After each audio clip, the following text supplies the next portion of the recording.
everybody, let's talk about some literature. If you look at my Portuguese videos, you can see by the titles that I was doing some kind of fortune review. And let me explain a little bit of what exactly that means. I am not a user of the site, I don't go there frequently and I don't post there. But I do sometimes access the lit board because I think that is actually really funny. They are so aggressive, but it's such an innocuous hobby. So they're like, well, if you read translated works and you didn't learn the language, then you're the same as I don't know, some slurs. I think that my favorite thread there was someone that, I don't know, posted a picture of a bookshelf, said, oh, because this is my trad girlfriend's bookshelf, and everyone was like, ah, of course, because it's your trad girlfriend, of course. Like, no, because I have a trad girlfriend, she's so cute and she's so trad, she would have my babies. Like, if she wants to have your babies before you get married, she's not trad, dude. That was like my favorite thread. It only got bad because it started becoming way too anti-Semitic. But I do consider the lit board in Fortune to be kind of a zoo where I go and see the funny animals, the antisocial people that don't leave their rooms and they try to discuss literature with other randies. But I do have a confession to make, because even though I consider literature to be my favorite media, I don't really connect with most of the mainstream media perception of books. You know, like Bookgram, Book Talk, and also Tumblr, when people used to use that. So, oh, let's post pictures of our cute bookshelves and buy merchandise of books. And I don't really identify with that at all.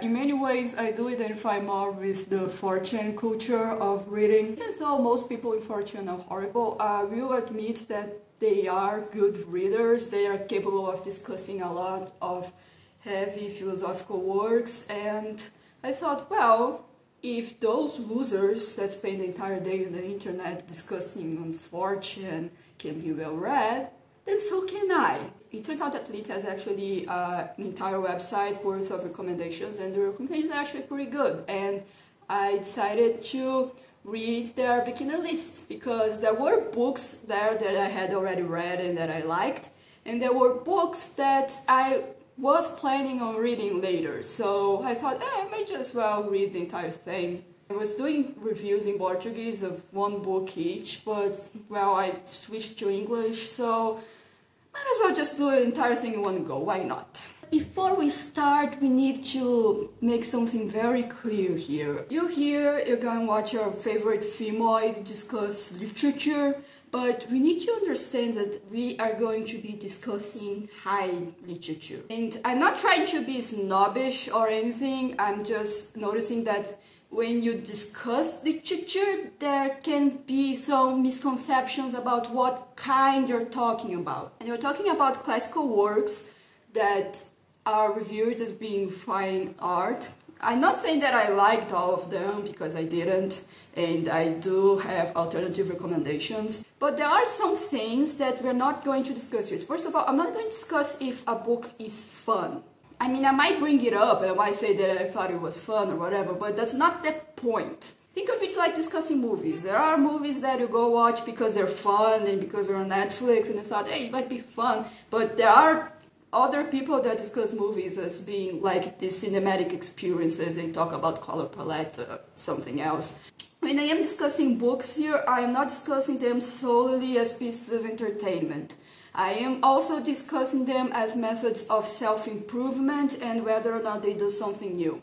And that can go either with the format, if they use different writing technique that is very interesting to see in action, or very specific vocabulary choices, or if they have a somewhat interesting set of themes. So when I read books like that, at least, I do consider them to be more of a self-improvement activity. We're kind of explorers. We're not just indulging in pleasures. We're trying to connect with people from different ages and different locations and try to see their point of view in life and see where that leads us. I also want to point out that there are some things wrong with the beginner list. It's not perfect. For example, way too many Anglo authors, there's only one woman. It's not very diverse, and I do believe that it kind of brings the list down, because if you're going to show a beginner person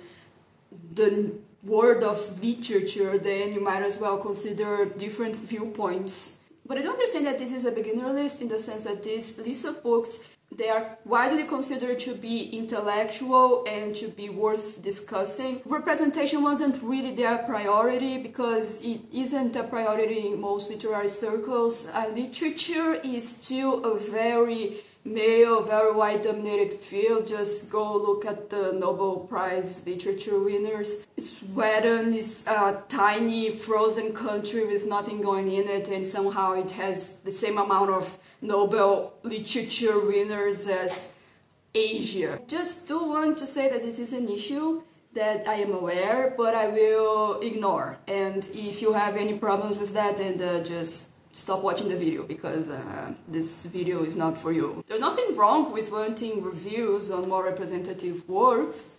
It's just not the purpose of this video. I'm just laying the rules here because I don't want to waste your time. I won't be here stroking your hair, talking about how it's totally fine that you like to use the spare time to read Harry Potter. You're not less valid, because I do expect you to have some amount of self-esteem and not need strangers in the internet to constantly coddle you and assure you that your literary tastes are fine. I will start reading all these books, and I will be grading them using a tier system. At the top, there are going to be books that are masterpieces, that are absolutely great, and they are easy to read. So basically there isn't any reason for you not to tackle this. You change your life, it will make you see things in a different way, and it's also easy to read. You can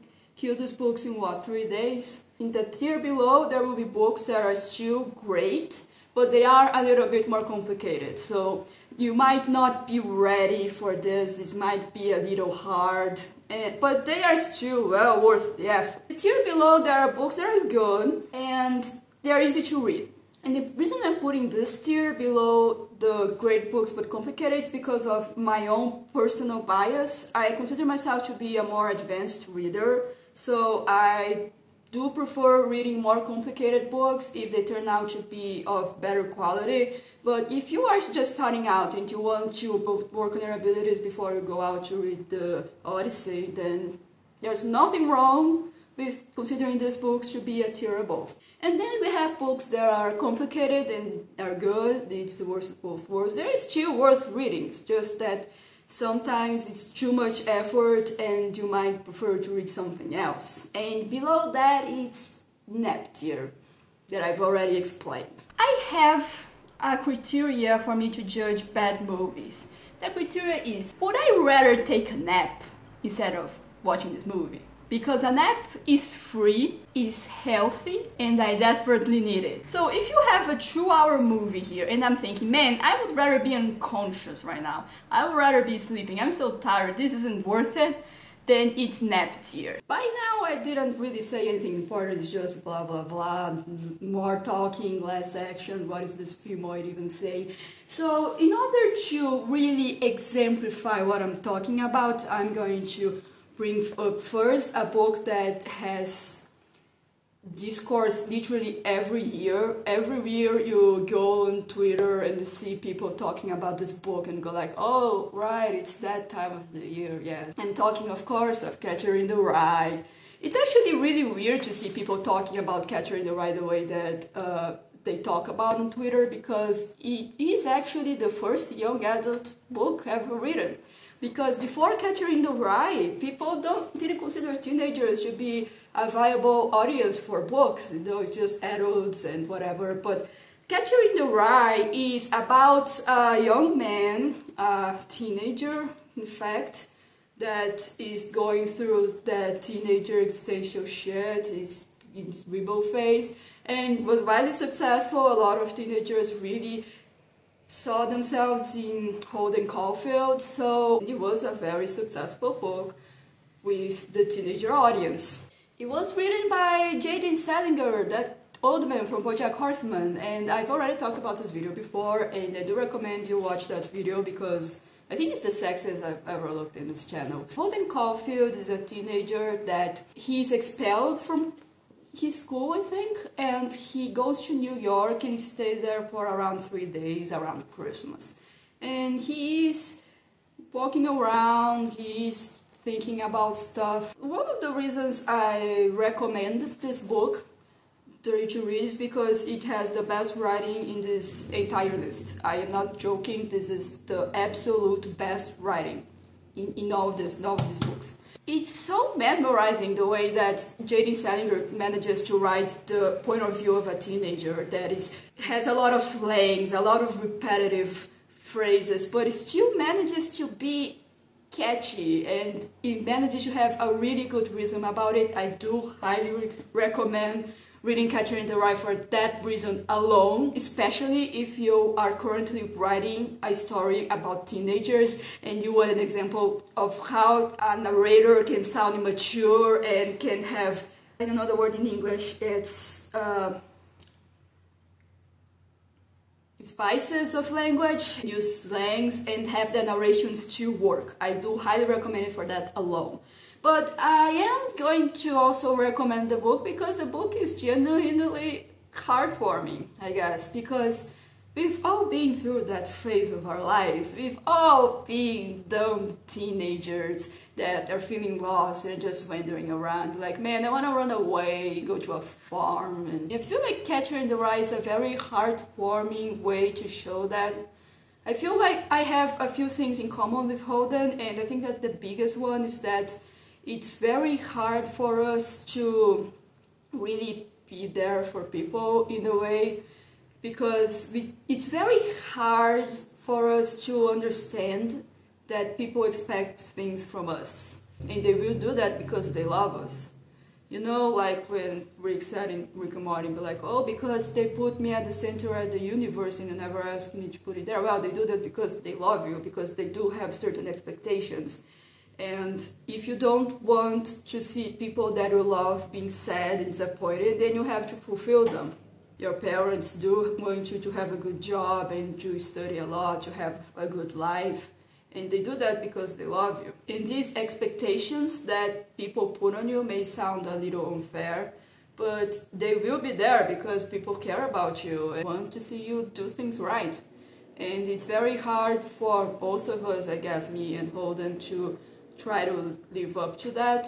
It's not a character flaw that I have surpassed yet, because I am a flawed human being, sorry to bring that to you, and a lot of people don't like this book because they think that Holden is a whiny little baby, is a whiny little teenager. First of all, we've all been whiny teenagers. It's a part of life, really. But what really got me through the book, what was the hook, is seeing how much Holden cares about people, how much he genuinely likes them. And yeah, he is a brat, he keeps wasting money, and he does sound a little judgmental. But when you read this book, you actually see that Holden sees something good in everyone.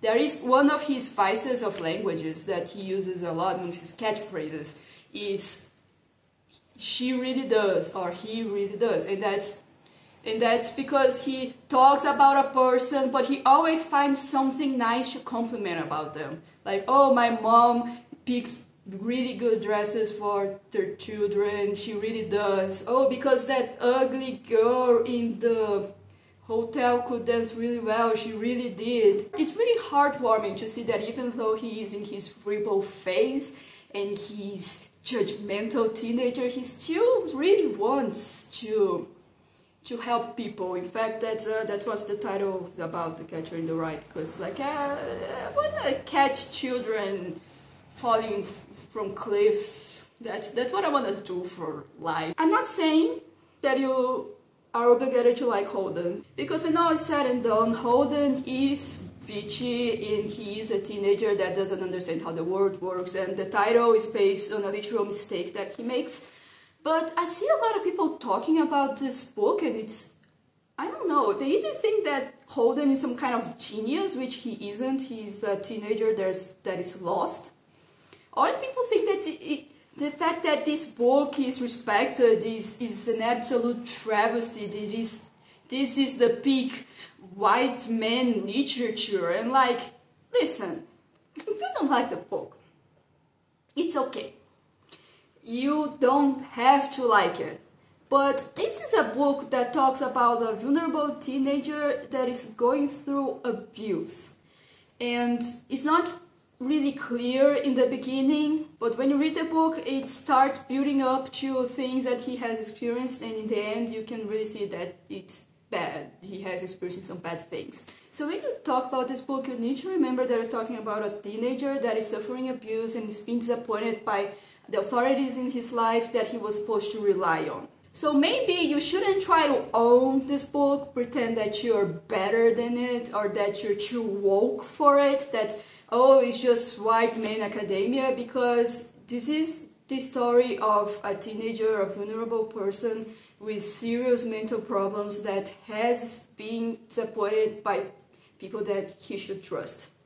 And it's just not a good look for you to just say, well, I'm not gonna read that, it's white man trash.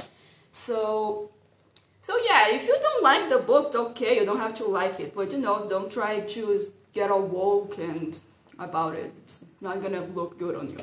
So up next, I'm going to go on something a little less controversial. Let's talk about the dystopian trio. First of all, 1984. I made a video about that in Portuguese, and then I remade it in English because the video was actually pretty good. Go watch it. I maintain everything I said about 1984, that this book is a must-read because it is easy, it is important, it is good, and it is free if your country doesn't have a copyright system that is being taken hostage by a talking mouse. There is nothing that I can say about this book that hasn't been said before. This is one of the most discussed books today.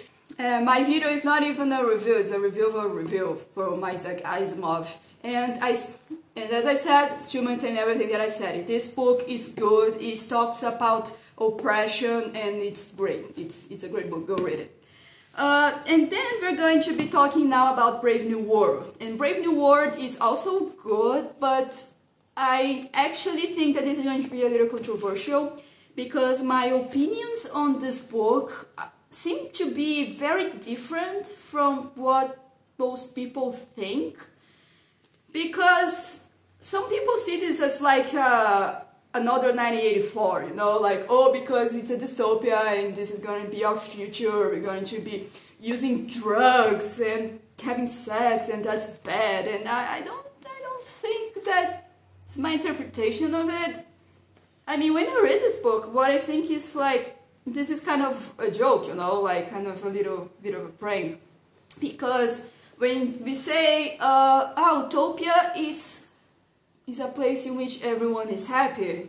And then this book was like, well, guess what? You don't want everybody to be happy, because if people would be happy, they would be using drugs and having sex, and you're a British person, and this scares you a lot. I don't see this book as being some kind of warning for the future, and if I'm honest, I would dislike this book more if I did see that lens, to be just like, oh, because pleasure is bad, having sex is bad, using drugs is bad, we're basically, oh, we're living in Brave New World right now. Ooh. I don't really like the book by seeing it through this lens.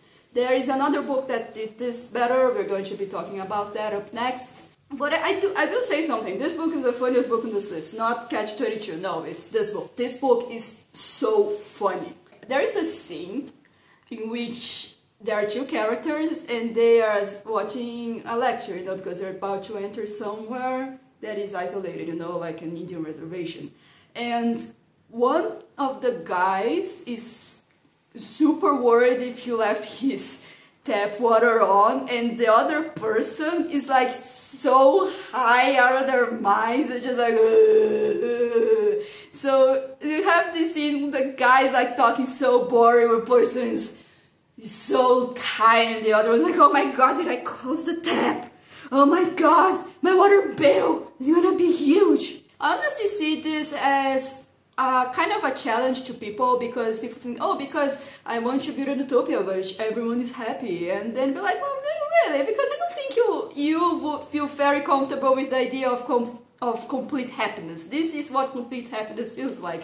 So I think you should probably, you know, develop your theory a little. I like this book. It's really easy to read and it's good. I'm just not going to put in a masterpiece, because I think that my opinions on this book, they are so different that there are probably people putting hate in the comments right now. Oh my god, it's a bit female, you don't understand literature, how can you even read? But I still think it's worth a read. You can go read it and come up with your own conclusions. It's pretty easy, pretty well written, and I genuinely like it a lot. The last book in the dystopian trio is my favorite book of all time. It's Fahrenheit 451. You already know where this is going. It's going to masterpiece. What an absolute gorgeous book. I absolutely love it. I have it in English, in Portuguese, and also in German. In case you're wondering, Fahrenheit 451 in German is Fahrenheit 451. So let's talk a little bit about why this book is so wonderful and why you should totally read it. The reason why this book is so wonderful is because it's the most human book I have ever read. I talk a little bit about this in another video on the Little Awkward Anime Opinions. This is why Fahrenheit 451 is my favorite book of all time, because it portrays art not as something that you see to feel healed and to make you feel happy, to make you forget about your life, because it can be like that and it can be good, but sometimes art doesn't have an answer for you. Sometimes it's just a pat in the back and be like, I've been through that too. Things happen to people like this, not necessarily because you're a bad person, because you're fucked up, or because you're wrong. Sometimes shit things happen, but you're not alone. There are people like this with you. This book is not meant to fix your life, but it does make you feel less alone, and makes you feel comfortable enough to look at the pores of reality and not hide it under makeup. It is part of why I like it, because of its relationship to art. And it is something that I do believe it is a mindset that guides me a lot through consuming art, and that's why I made such a difference between talking about high literature and consuming books that you like because they're fun. Because I think that when you're reading a book, you are communicating with another person. I think it works two ways. Not only does the writer need to be good at conveying their ideas, but you need to also be open to them, and you need to also understand that, you know, what you're doing is you're trying to communicate, trying to empathize with each other, and that's what art is all about. Now that there's such like a trend in Twitter, people being like, well, because you should read books that are morally correct, they have good representation, and etc., follow the Bechdel test. I think that it's important to remember, you cannot become a better person by consuming. You're not going to become a better person with better morality because you watch the right shows and you read the good books. It's not the way it works. Art isn't here to fulfill a void in your life or even make you a better person, really. It's here to offer you a new point of view on what's going on in your life, and that point of view can be good or not. And the thing is about this dystopia is that it's the most human book I have ever read, because the dystopia happens not because of government going, oh, because you are bad and we are authoritarian and we need to do this shit. I don't think that's it. In the book, they make it very clear that even if books weren't forbidden, people still wouldn't read. The dystopia doesn't happen because of the government, it happens because of the people. In fact, they don't even live in a dictatorship, they have elections, it's just they go and vote for the prettiest guy. So I see a lot of people having these really shallow takes on Fahrenheit 451, and they're like, Fahrenheit 451 talks about how television is bad. Bah! Wrong. In the book they say that television can be good. It can be a medium to explore new ideas, it's just not used like that. And books were also being dumbed down significantly. Just because the book doesn't mean it's good. So it is a much more complex book than most people expect, and which is why I don't like the movie adaptations.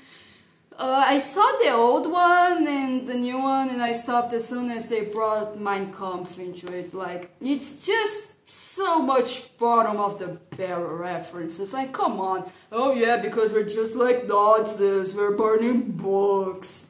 I don't know, the old movie had this thing that Clarice was actually like a teacher and an adult, and the guy's wife was the same actress with the same wig, and honestly, that probably doesn't mean anything at all. It just, I was not feeling it, really. But the book's pretty cool. Go read it. It's really good. So while we are talking about dystopias, let's talk about A Clockwork Orange, just to segue into this. So, Clockwork Orange, is it good? Yes. Is it easy? You see, here's the thing. The first time when I read this book, I read it as a PDF, and the glossary was in the end, because this book has a lot of made-up slangs. I had to go up and down a lot, and I just wasn't feeling it. It was too much work, so I decided to buy the book on physical, only to discover that there isn't a glossary in the end, you know, because I could just put my finger in here and look for it, but oh wait, there's no glossary here, so that was a fucking waste of time. But it turns out that I could actually understand the book, because apparently the meaning of the slang stuck with me. So, is it a hard book to read? I'm going to say yes, because it is a little different, but it is easier than you might expect. They try to do like a whole thing of being a new language with new slangs, saying by the terrible youth. You get used to it, you really do. It's not that hard, it's just, you know, not what you're used to. So that's why I'm not going to say that this is an easy book to read. However, it is really good, and I do highly recommend it. This book, as I have said in the Portuguese video, is about authoritarianism. It's about an authoritarian government that goes to the final frontier. They start messing with your mind. They start depriving you of self-control and the ability to make choices. It is very interesting if you look at it in that way, because you see, when we talk about authoritarian government, when we talk about the death penalty, for example, it's very easy for you to make an argument as in, well, imagine if you kill a person that's innocent or a person that's really, really good. I don't think that this is the right way to go, because no, there's no such thing as, oh, our life is sacred. There is a person that you would kill, and there is a person that I would kill as well. And pretend that is not the case, it's hypocrisy. Most people do believe that there are people that do deserve punishment. But what this book does is that it tries to present the argument by bringing out the worst possible person they could ever put in the book. It is a teenager that has a family, goes to school and has money, is not like dirt poor. It's very clear that he does the crimes because he wants to, because he's a cruel person, and the book still manages to make a convincing argument that you shouldn't deny this person their free will. And I will tell you right now why. The government isn't doing this because they like you. The government is doing this because, well, they actually say something really creepy, like they want to free up prison space for political prisoners. And they're doing that purely because of the press, because they want to have good press. But like, oh, because this criminal isn't doing that anymore. And also there are a lot of people, like in the gang of the main character, that actually become cops. They escape from the police, they become cops, and they start beating up other people, but this time legally. So violence is wrong when you're a teenager gangster, but you put those teenager gangsters in a police role, then suddenly it's completely fine for the authoritarian government to beat you up. And it's actually interesting that when the Ludovico scene, the guy, you know, has the eyes like this in the movie, and he starts talking about how they don't want to associate the Beethoven music with the acts of violence, and the doctors go with it anyway, be like, oh, well, that's the level of sadism that people expect. So it is motivated with sadism for the criminals, not for, you know, actually reforming them and actually making it okay, and actually making the streets safer. It is a petty ploy for revenge. And even if after all of that, you're still up with the Ludovico treatment, you're still up with taking people's literal free will, yeah, the government decides to stop doing that. Because they don't care about what you think, they're authoritarian. They're like, well, it's bad press, so let's just stop doing it. Because that's what authoritarian governments do. They just do whatever they want. They don't care about what you want. Even if you want the violence, they're not going to do it with people that you personally think that are bad. So they will still keep putting gangsters in the police, and they will reverse on their policies that you think are good because they can. They don't care about you. Now that I've talked about the book, let's talk about the movie. The one that you probably know this book because of the movie. And here's the thing.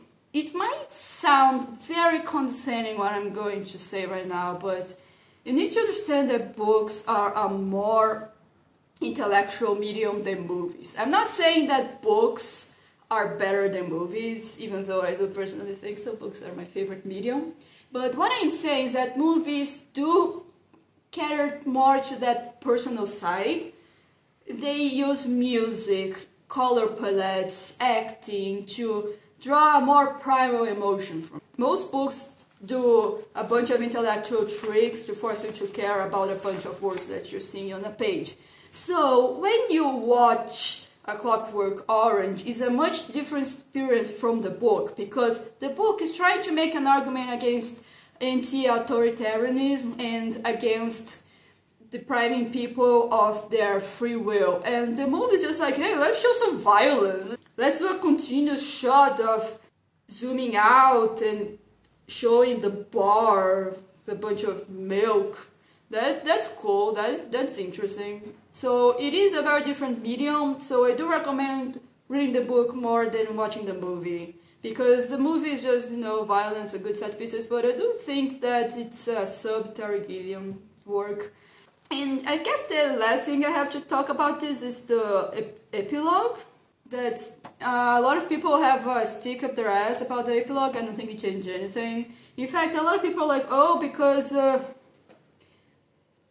I mean, seriously, guys, did you expect a guy to go through this forever? This is what happens in real life, you know? Like, I'll have a teenager that's dumb and irresponsible, crashes a car, kills 5 people, the parents go bribe the course, he gets out free, and then he goes and becomes a politician. That's what happens.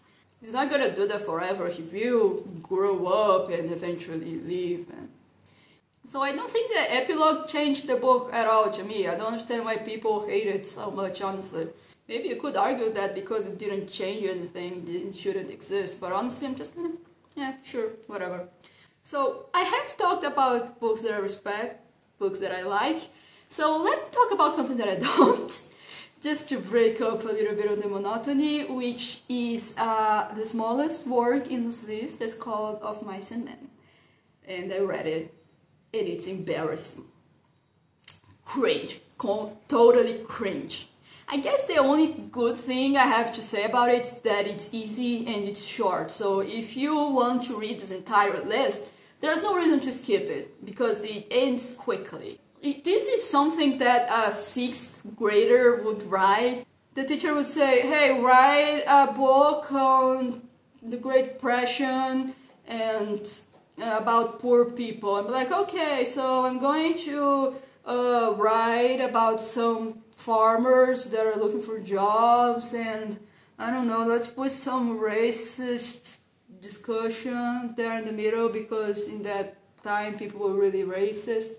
Hey, you know, killing a dog is really sad. Why don't we kill 2 dogs? That would be double time sadder. I'm just going to sum up what's wrong with this book with like the least amount of effort, least amount of words.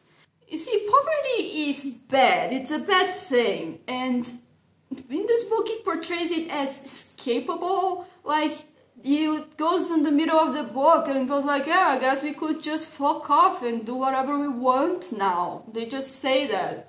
Oh, we have the fun, we can just fuck off and go have a farm with a bunch of cute rabbits. And the reason why this doesn't happen is because, like, a lot of bullshit. You could make a reasonable argument that the moral of the book is, if you have a mentally underdeveloped friend with you. Don't go work in a farm that has a really beautiful woman and the husband's your boss and also is very jealous. That's the moral of the book. That's the moral of Mice and Men. There's other things like Misery Party doesn't land right because they're not actually in this inescapable situation. They could just go there and be like, oh yeah, sure, let's go and make a farm with bunnies, but then some bullshit happens. Be like, yeah, okay, I'm gonna have to kill you now. Like, honestly, in the end, there's no reason why they couldn't do the farm. I mean, I can understand the guy not wanting to go and do the farm by himself, but he could if he wanted to, just decided not to because, I don't know, he got sad. If you want to read a book about poor people that are walking around on temporary jobs trying to survive, I will recommend you to read Barren Lives, which is like so much better. Because the thing about Barren Lives is that it's a really good book and you can see that characters are very prismatic. This is a word I learned in my literature class. Cover from The Other Side of the Moon, in which a ray comes in and a rainbow comes out. It's basically that, because you see the situation, see the narration, and they are in a very barren place. They're just doing what they need to do to survive. But you actually look at their thoughts and there is much more than that. So in this book, a dog also dies, also has to be shot, but the dog is actually more developed than the human beings. It's the most human character in the book, and it is definitely sad when they have to shot her because, yeah, it's actual character with development. And the thing about Barren Lives also is that it portrays poverty as being a very cyclical thing. They're going to be in this life forever, and their children are going to also be doing this. There is no escape.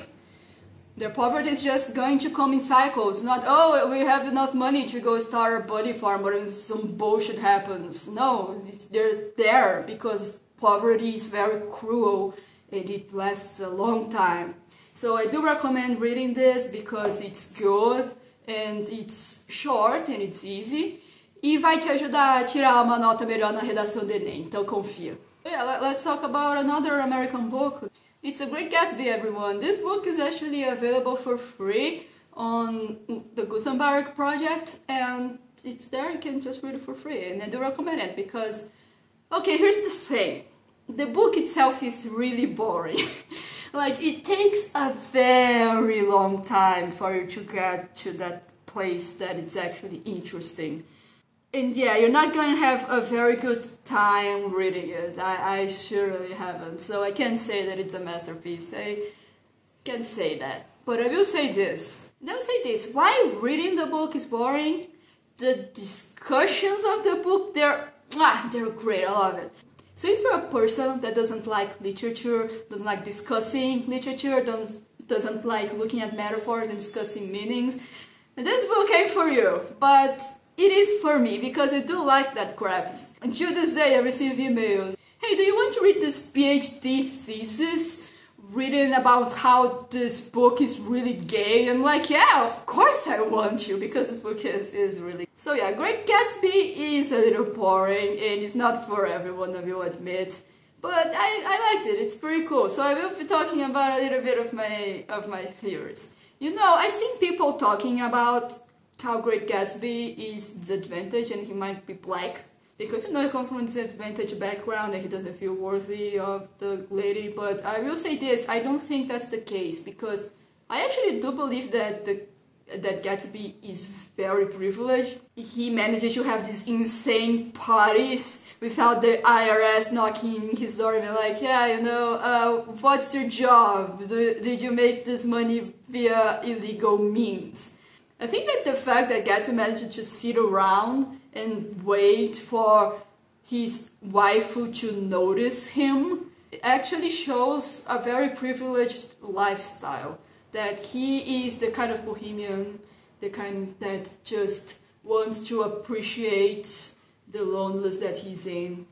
And he'd just be like, oh, because I want to feel like the lover that can get what he wants. There is actually a part that feels a little bittersweet in the book, because the lady's house had a green light, you know, in the dock, and Gatsby always looked at it and always reached his hand because it was a presentation of the woman he loved. But once he actually gets the woman that he loves, he actually notices that the light doesn't hold any more meaning for him because the woman is right there. It doesn't need a presentation.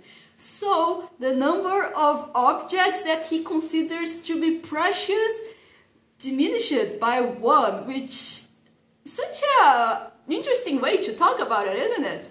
So I do consider Gatsby to be kind of privileged in that sense. I don't agree with the theories that he's black or whatever. But I will say this.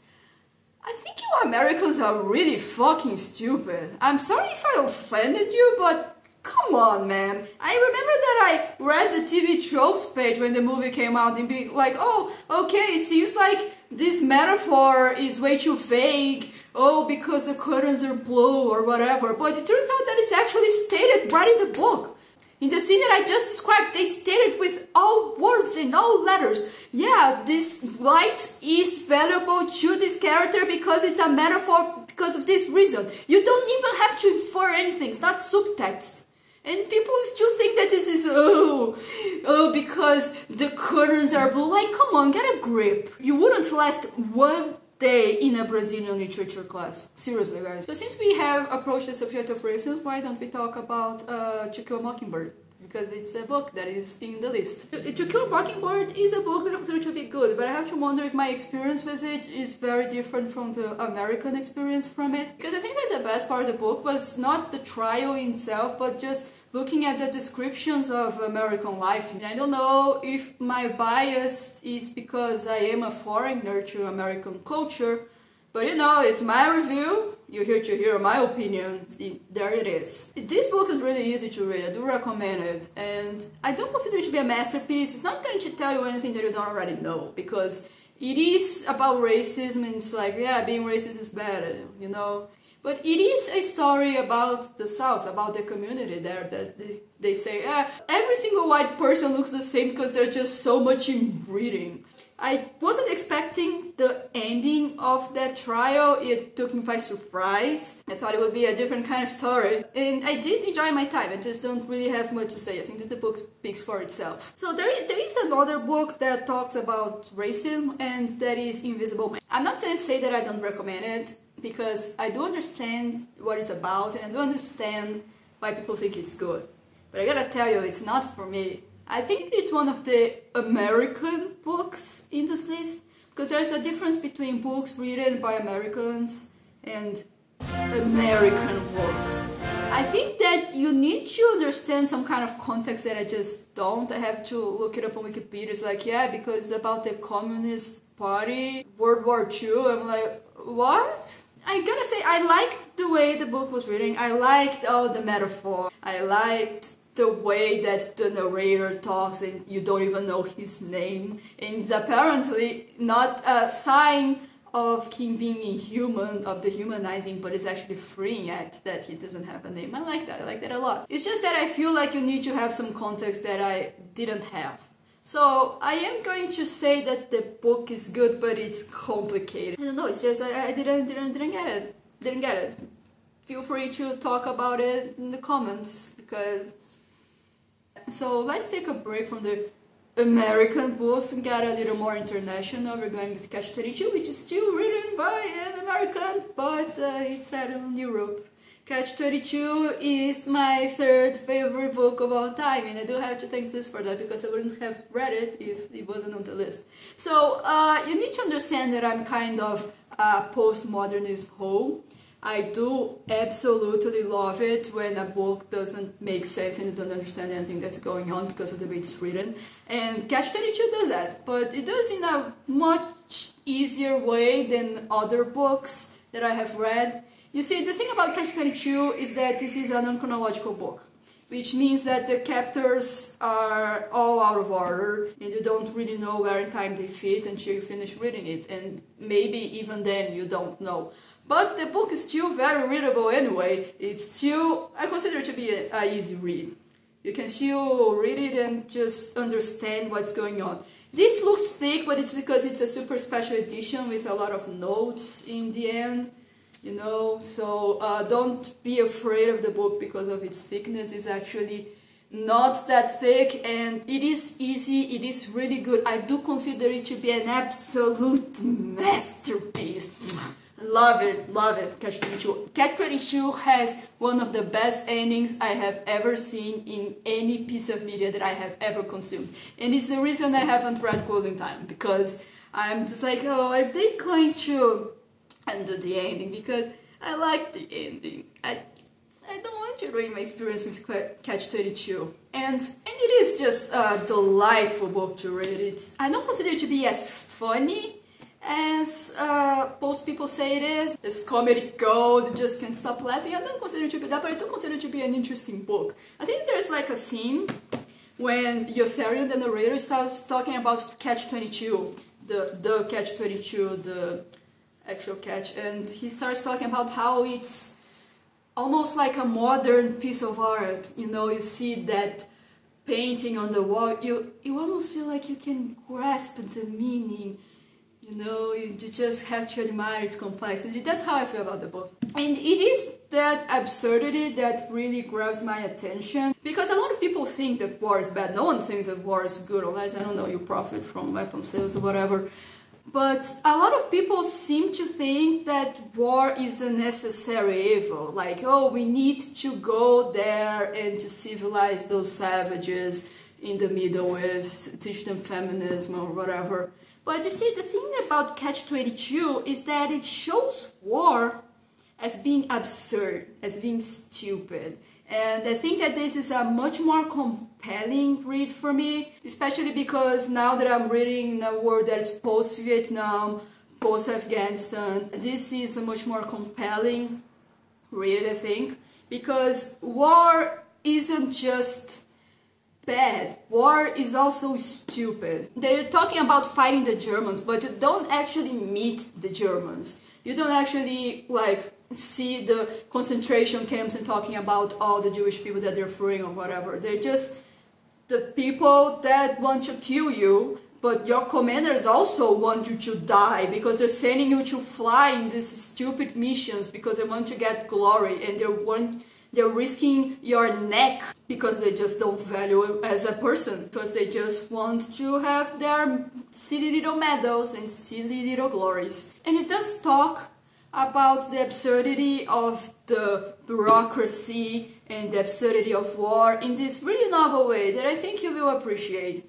There is the chapter that's a little more serious when he's walking around the streets of Rome and seeing the war, and it's the worst chapter in the entire book. It just sucks. It's just like, oh my god, everything is sad, everything is poor, oh my god. I'm like, yes, we get it, war is bad, we get it, we get it. Can you please go back to the new and refreshing way to talk about war? So I didn't watch the Catch-22 movie, but I did start watching this series that they did, this new one. I watched the first episode and then I immediately quit it because it was terrible. Because some fucking genius decided to make the series chronological. I mean, so it starts with Yossarian being in the training and whining like a little bitch, you know, like he's not even in combat yet. It's like, oh my god, my entire character now suffering. Like in the book, he does say that during the training, but you read it after he went through a lot of shit already, and then it's just like whining a lot. It's fucking. I don't understand why Or looks like that, because Or is short and he's like a Polynesian guy, and apparently this book written by a World War II veteran, published like in the 50s, is apparently too diverse for people today. But like, at least make Or ugly, man. If you have George Clooney money, then you have Danny DeVito money, just saying. Like it didn't pass through any of these people that it would be really weird to put this blonde, blue-eyed, pretty boy on screen and like next to him putting the word "or." Really? Even the thing that they did about, you know, the countdown, the flights was pretty nice, but that was about it, really. So now we talked about Catch-22, we're going to talk about Slaughterhouse 5. And I'm gonna tell you this, if I had a nickel every time that Fortune recommended me a book written by a World War II veteran that was stationed in Europe and is narrated in a non-linear fashion, I would have 2 nickels. Which it doesn't sound like much, but it's weird that it happened twice. So Slaughterhouse 5 is a book about Billy Pilgrim, who is a man that became unstuck in time. What does this mean? This means that he doesn't experience life from beginning to end like all of us do. He goes and jumps around in time, he's unstuck, he just flies through his life. So his story is told non-chronologically. And he's eventually captured by some aliens. And these aliens, they work in the fourth dimension. They can come and go whatever they please. And they just teach him to, you know, just try to enjoy the good parts of his life. And it's not exactly clear if this is a real thing that's happening to him or he just has, like, he's just crazy in the head. Because later, some point in the book, some point in his life, he gets into a plane accident and he just crashes his head. He's the only one that survives, and he starts talking about the aliens after this. And his daughter goes and asks him, well, you just only start talking about the aliens after the crash. Like, yeah, but I wasn't ready to do this before. This isn't a happy book, as you might have noticed, because it kind of talks about the inevitability of things happening. You know, when the guy gets taken by the aliens, and the guy asks, why are you taking me? And the aliens ask, wow, that's such a human thing to ask.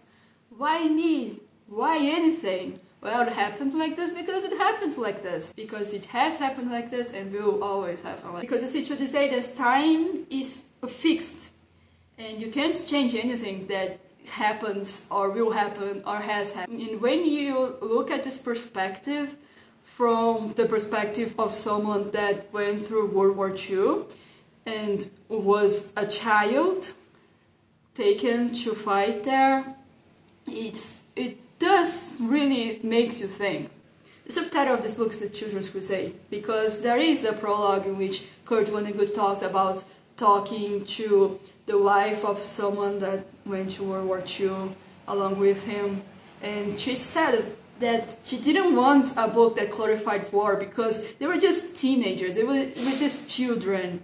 They were taken so young to fight in a war so bad. And when you go through an experience like that, it really does make you think about the banality of life. Because, you see, just like someone doesn't necessarily die in a war because they were weak or because they were stupid, you don't necessarily survive a war because you're strong or smart. Sometimes it really is a matter of chance. In the end, the guy dies because some other person, like, incidentally died because of him and blamed him, and another guy that was in the train, it's like, oh, okay, I promise that I will kill Billy Pilgrim, and like, I don't know, 40 years later, it shoots him in the head with a sniper rifle. It's all a thing of chance. You can't do anything to change it. It just happens. So it goes. So yeah, it's kind of a depressing book, because you need to understand it's not a book about fighting in a war, it's a book about surviving a war. This book narrates the bombing of Dresden, and if you are a fan of classical music, then you are aware of the bombing of Dresden as being the source of inspiration of that string quartet. It goes, yeah, it's that string quartet, and it is portrayed as being something awful, something horrible that the Allied forces did. There's actually a part in the book where the Nazis, they go and try to recruit the Americans to their side. And they say, here's the thing, you're fighting alongside the Soviet Union right now, but even if you guys win the war, you guys are going to become enemies, you're just going to fight each other anyway. Being allied or being enemies doesn't mean anything. So you might as well join our side and eat some better food. And he does have a point, you know, because this isn't a book about fighting for your interests, fighting for your country. Like, the guy got drafted while he was still a teenager and he tried to survive, and you can really see that he dragged this mentality for the rest of his life. He became a survivor and he married a rich lady that he didn't really love, and he went to a job that he didn't feel like he felt a lot of fulfillment from it, just it was what gave money to him. And it feels like the whole alien thing was the most interesting thing that happened in his life, the only thing he actually cared about, and that might not even be true. I mean, what's the difference between marrying a rich woman and taking good care of her and taking out the shoes of a corpse because you need it? It is a book about a life that you can't really change anything that happens to you. You just survive and goes along, so it goes. And at first, when I finished reading it, I wasn't that charitable towards the book. I was like, well, I don't know, I do prefer the catch-22 approach of being absurd. You know, the depressing war thing, I've already seen it. But then I thought, man, who am I to tell this literal war veteran that his approach is not good enough, not unique enough? Because the guy, Kurt Vonnegut, actually fought in the Second World War, you know? And he does have a lot of insights about how gruesome it was. There is a part where they talk about a story about a money tree. You know, the leaves were $100 bills and the fruits were diamonds the size of an apple. And people went to this tree and fought for it and ended up dying, and all their corpses nourished it. Yeah, it's not gonna be a happy book. Is it complicated to read? Yeah, that's kind of the thing. I showed it to a friend of mine and he took like a long time to read it. I took like 3 days because I was talking to my sister, you know.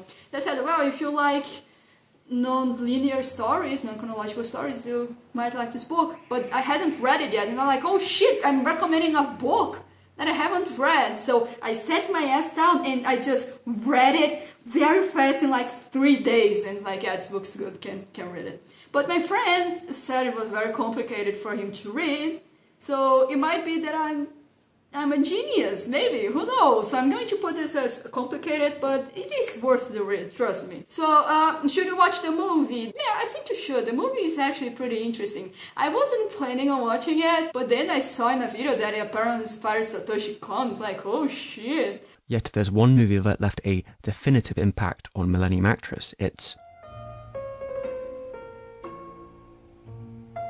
his favourite movie, Slaughterhouse-5. And it is a little different from the book. For starters, it is less ambiguous, because in the book it's more ambiguous on whether or not the guy is actually unstuck in time. But in the movie, you can clearly see that he is unstuck in time, because he goes into the plane and goes like, yeah, this plane is going to crash. I mean, how would he know that? I had a better time with the book than with the movie because of the limits of the medium, because you see, in the movie, you need to more clearly portray Billy Pilgrim as being the center of everything, because he is the point of view of the movie, and you can't just talk about something else that happened far away that he wasn't involved in. It would be too confusing. So the thing about So It Goes, about how things just happen, it doesn't really fly in that movie, because, you know, the thing about that I said, that Billy dies because some guys, some shoes, etc.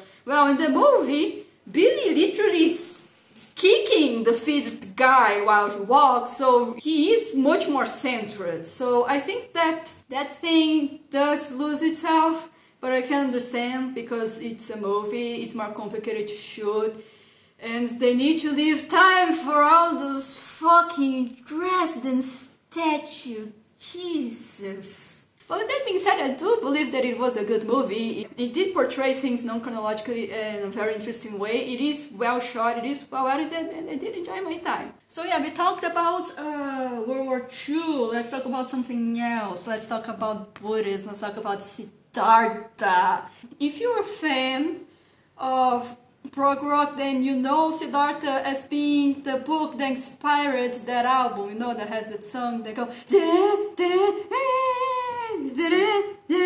Siddhartha is boring, Neptune totally, and it's good it's Neptune because it will totally help you nap. It is short and it is easy. It is available in Gutenberg also for free if you want to read it. But here's the thing, I don't think reading Siddhartha is better than actual Buddhist texts. Like, if you're going to read about Buddhist theory, you might as well just read, you know, the texts, read about the actual theologists talking about it, not, you know, a fictional account written by Hermann Hesse. It's honestly boring. It's just about a guy, his name is Siddhartha. It's not Buddha. Buddha is named Gautama. This is Siddhartha Gautama. It's another guy. It's not Buddha. They're two different things. It's already very, very newbie friendly. No, I'm just going to sum up the book. Like, the book isn't poorly written. Isn't that? It's just, I don't understand why you would read it. I don't know why you wouldn't just, I don't know, Google Buddhism on Wikipedia and read the page. Why you wouldn't just go to a dedicated source on Buddhist theory. Because I do understand the thesis of the book, be like, yeah, because Siddhartha needed to become rich, so he could see he could fail, and he wasn't so holy and mighty. He needed to fast because he needed to learn the patience, to go work with a ferryman so he could learn to speak with the river. It's just like, I think it's said in a lot of words what could be said with less. Well, Lord, I don't understand. I need to read a fictionalized version of the life of a religious figure for me to get a new understanding of the religion. I need to do it. It's the prophecy. And I'm like, okay, so why don't you go and read the gospel according to Jesus Christ? This isn't like Siddhartha, has nothing to do with it, and it's why I'm recommending it. It's written by José Saramago. It's not a beginner book because he has a very particular way of writing, but it is really, really good. If you want to read about religion, if you want to read about another take on Christianity and another take on religion, then this book is really good. Go read it. So now that we talked about Siddhartha, let's talk about American Psycho. It's not one of the American books. I'm going to quote, I think, something that the director of Parasite said, because he thought that Parasite would be a very Korean movie and it wouldn't be successful in the foreign markets, but it was. And he realized that's because capitalism is an international language. And that is what American Psycho is about. American Psycho, I'm going to say, is pretty large and it's pretty hard to read, but the guy's kind of crazy. So he starts talking about the CDs that he listens, and he has enormous descriptions of the clothes. It's a little hard. This book taught me a valuable lesson, that is to just dash through the reading. I mean, sometimes you're not gonna be able to figure it out. Sometimes you just gotta keep... The descriptions are important, but you can kind of understand the gist of what's happening. Like, he goes to a restaurant and he orders food and the food is disgusting. That's the thing.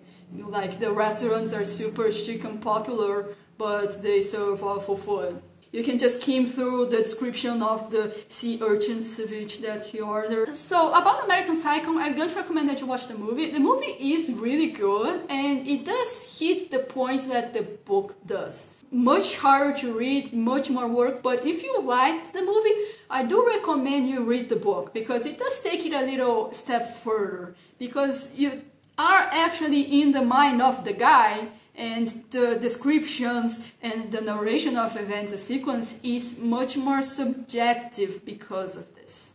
And you're not really sure what is fiction and what's reality. And in the movie they kind of try to do that, but since you're actually filming and actually watching the scene, the effect is a little lost. And so I'm not saying that the book is bad. I'm not saying that. The book is good and you should read it. It is good, but the movie is also really good, and I do think that, you know, given the effort needed to read the book, I do think that it's better for you to watch the movie.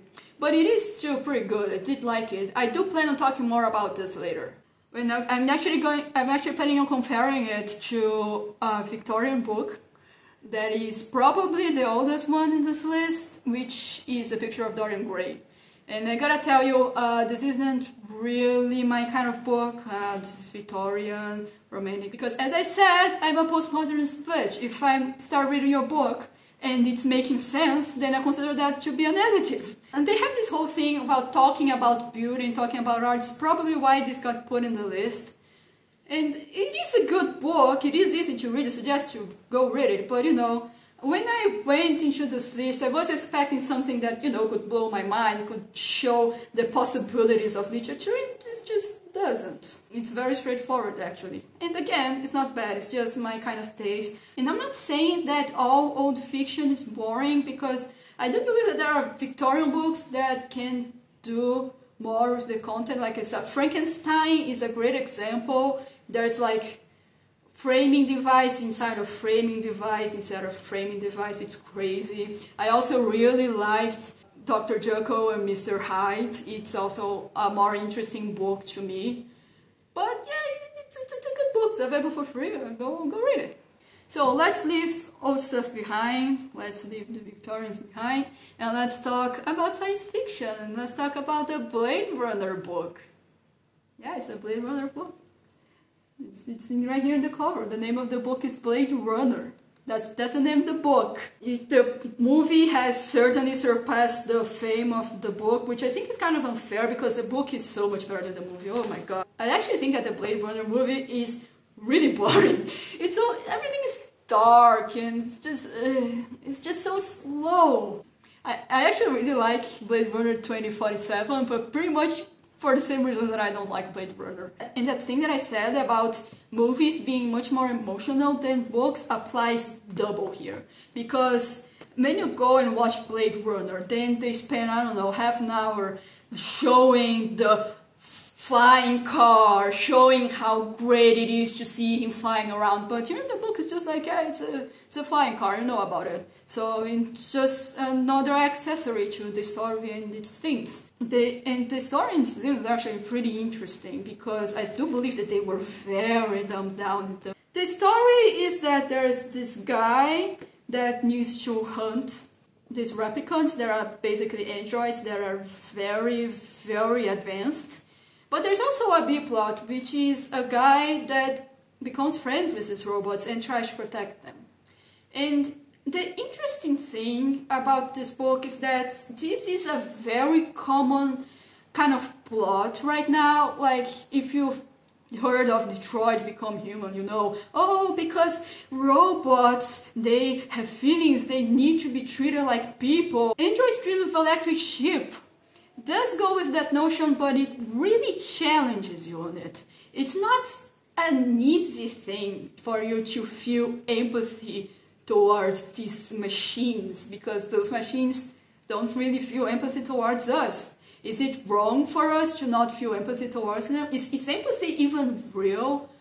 Can empathy be fake? It's a very unnerving book. It's a book that really challenges you on your perspective. It doesn't have easy answers. And that's what I like about it, because it is a complicated story. Because in the movie, this guy just goes like, oh man, this girl is sexy, I'm gonna want to fuck her. And she's sad because she's a replica and she has feelings. But like in the book, this is so much more complicated. For starters, this guy is married, has another wife. And like he goes and he fucks her because he thinks that if he does that, it's gonna be easier to kill robots or something. And she's like a whole can of worms. It's much more complicated. And it is therefore much more interesting. I do highly recommend you read this book. It is so good. The movie does not do it justice, believe me. Now, speaking of books that I really liked, I want to talk about the book that became my fourth favorite of all time. You might know it by the movie, which is called One Flew Over the Cuckoo's Nest. You know, the one that has Jack Nicholson in it. And I was excited to read it because I actually looked up the movie and apparently won a bunch of awards, like Best Movie, Best Director, Best Screenplay, Best Actor, Best Actress, like it's apparently a really good movie, right? So I wanted to read the book first. And when I saw it was a book narrated by a mentally incapacitated person inside of an asylum, I was like, oh yeah, man, that's my shit. There's gonna be a lot of unusual writing here, baby. And I was completely right, there was. I do not consider this to be an easy book to read. The hallucinations of the narrator confuse themselves with the reality, so it can be a little tough to read. And I will also add a few content warnings here because it is kind of racist the way they talk about the black helpers in the institution, and it is weirdly sexist because there is a nurse that is in charge of everything, and it feels like there is much more emphasis on her being a woman, especially in the end. Well, Laura, if this book is racist, it's sexist, why is it the fourth favorite of all time? The reason for that is because I don't believe that you need to be perfect to have your message be understood. Like in the Dorian Gray book, there is a really anti-Semitic depiction of a Jewish person, but does that mean that we should ignore everything that Oscar Wilde went through during his trial? If you're a person and you have a lot of things to say about racism, should we ignore you because you are kind of sexist? I don't think things are that black and white. I do believe that it's worth at least hearing out. I do believe in my capacity of reading things and being like, yeah, I don't agree with that part specifically. I do see how that is wrong today or even at that time. But I do think that the portrayal of the book of the mental health institutions, I think that is absolutely great. I am really interested in mental disorders and how society perceives them, and it is a really interesting book for that reason. Because it's very clear that in the institution, people aren't treated as humans and they don't treat themselves as humans as well. And the interesting part is that the protagonist, he starts talking, no, because there is a conspiracy in the world, the governments are all together and they are oppressing all of us. And he sounds insane, but when you keep reading the book, he actually makes a lot of sense. You can actually understand where the people are coming from, where they talk about stupid things. When I finished reading it, I didn't consider it to be my fourth favorite book of all time, actually. I thought there were parts that could be improved, like the content warnings that I talked about. But then I saw the movie.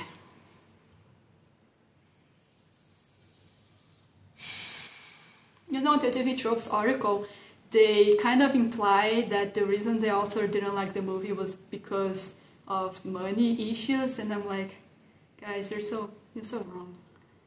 This movie is so bad. Like, I don't know where I start.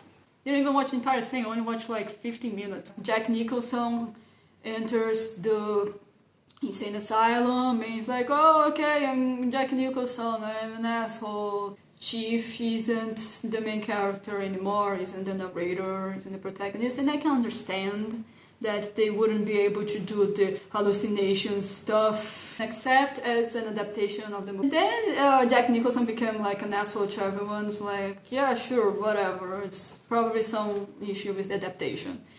And then there was a part where Jack Nicholson takes his pills and he asks, what are these for? I want to take them. And the nurse says a joke about shoving it up your asshole, and he takes the pills. And that was the part when I paused and I said, there's something really wrong with this movie. Here's the thing. In the book, there is a scene that is similar to that, but it's to highlight how the people in the asylum are not being treated as human beings with the least minimum of dignity. Because there is a guy that wants to know what the pills are for. It's like, well, what the pills are for?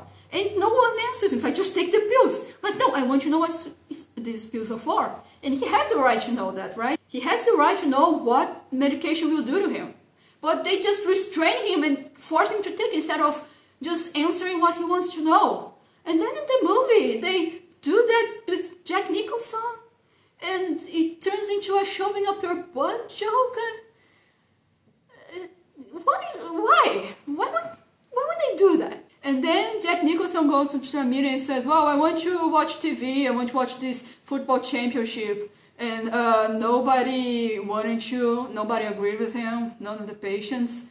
And then Jack Nicholson comes like super mad, he has a fit, he's like, oh well, at least I tried, and then everyone votes for it.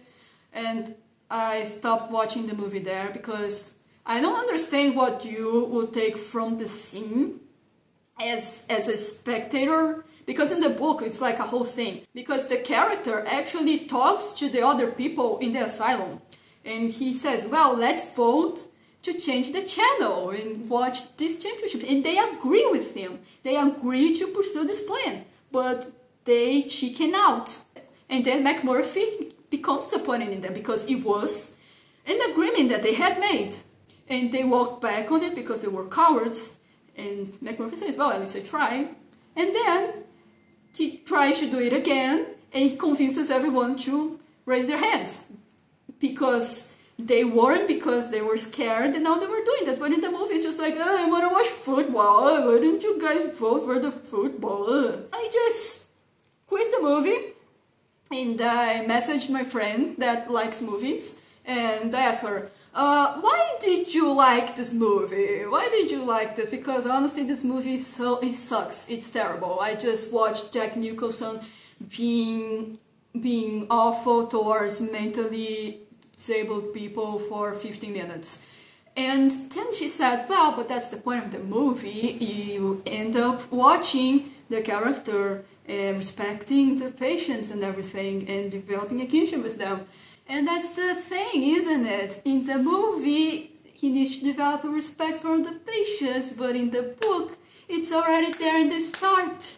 The book never asks you to feel anything less than basic dignity and respect towards the mentally disabled people. It starts off by saying that Chief is smarter than everyone thinks he is because he pretends to be deaf so he can be allowed into situations that he wouldn't be otherwise. And McMurphy sees through it because he respects the Chief and he understands what Chief is doing. The book never feels the need to teach you that these disabled people, they deserve respect. It already starts on that level.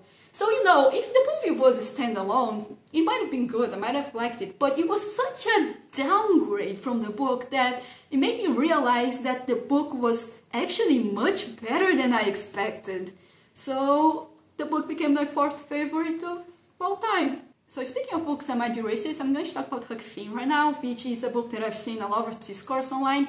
And it's one of those American books, so I can't really say my opinions on it. I will say that when I read Huck Finn, I kind of felt like they were anti-slavery, anti-racism. There were some parts of it that was kind of iffy, like the family like, oh my god, they're selling all our slaves and separating the families. We need to keep the families together as slaves in our house, which was kind of odd. But it's very clear that the runaway slave that is in the book is a very smart person, and his freedom should be valued and respected. And he has a family that he wants to go back to, wants to help escape. He's a very well-developed character. Didn't see that many racist issues with Huck Finn. If you want to talk about them, please comment down below. But I am allowing the fact that I am not American and I am not black to color my judgment, and I might be wrong. Please share your opinions down below. But anyway, Huck Finn is available for free on Gutenberg, but I don't know if it's in your best interest to read it there because it's the original text that's there, and Huck Finn's a very complicated book to read. The narration writes out the accents, and there's a bunch of words that I didn't understand. It took a while. You see, most of these books on this list, they are more complicated to understand. They have themes that are more complicated, but they are relatively easy to read. They are kind of a gateway for you to be able to discuss other themes and more complexity. and still being relatively easy for a beginner to understand. But Huck Finn is the opposite, because it is a book about a kid going on adventures, exploring the country, but the writing is really, really complicated. With that being said, I do actually recommend the book. The book is really good. I did have a good time reading it, but you know, it's not as complicated, so I'm not sure if it's a good investment of your time and effort. If you go read a simplified version of it, I don't blame you. Especially if you're not a native English speaker. But you know, actually have fun. You know, you had the kid and you had the runaway slave and they were just, you know, having fun. They meet a lot of colorful characters in the way. I liked it. The thing is, I actually read that Hemingway told you to not read the book until the end. I can understand completely why he said that. Because the ending, that episode from Fairly Odd Parents, where Timmy Turner needs to do school assignment on books, and he brings out Tom Sawyer to do it for him, and Tom Sawyer steals the wand and starts to change all of the books to include him. That's exactly what happens. It's canon.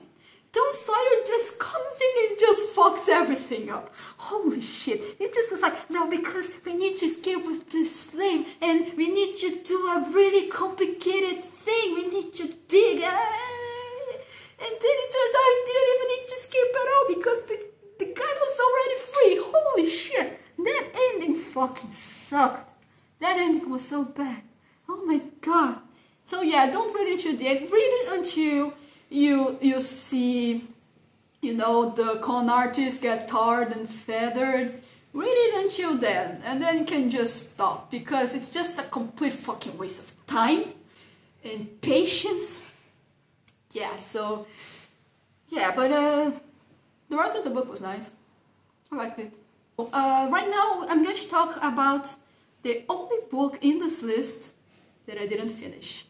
That's right. There was a book that I didn't finish, which is Fear and Loathing in Las Vegas by Hunter S. Thompson. And why didn't I finish it? Because it was boring. It was just boring. Just like... I actually bought the physical version with a bunch of cool drawings to see if I thought it was going to be more interesting, but it wasn't. How do I even describe it? This goes like, oh yeah man, because we were on drugs and there was blood on the floor, and that's it, that's the description. If you go watch the movie, you can see the blood and you can see the people looking like alligators, like dinosaurs. But then it's just like, yeah, the floor was blood. And he just talked about, oh man, because I was needed to cover this motorcycle race, but I couldn't see anything, and it's just boring. I don't have much to say. Just go watch that movie, guys. The movie is much better because you can actually see the crazy shit happening. I didn't like it at all. I didn't even finish it. Next up is Lolita by Vladimir Nabokov, and it's one of those books that they kind of have the 1984 effect because it's been so discussed that I don't think I can add anything to the discussion, because you already know that the book is a non-reliable narrator, which is a pedophile, and is just talking about how being a pedophile is no big deal. He's basically grooming this child. You already know all of this. You've already seen the discussions online.